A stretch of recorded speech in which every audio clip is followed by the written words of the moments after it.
বিআরটিএর building থেকে সেতু ভবন দেখছি। ঢাকা শহর উপর থেকে দেখে যাচ্ছি। দেখেন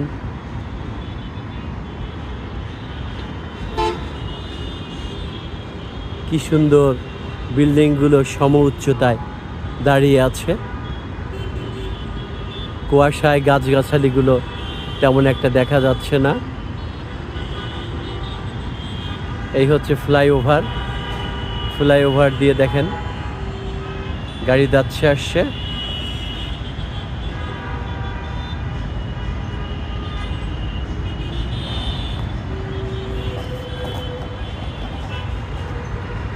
খুব সুন্দর রোদের মধ্যে দেখা যাচ্ছে, কিন্তু কুয়াশাও আছে। এটা হচ্ছে বিআরটিএ হেড অফিস, জাস্ট সেতু ভবনের উত্তর পাশে। হাইওয়ের সাথে যে জায়গা সরকারের ছিল, সেই জায়গাগুলোতে এই সেতু ভবন হয়েছে, বিআরটিএ হয়েছে, সড়ক ও জনপথ বিভাগ হয়েছে।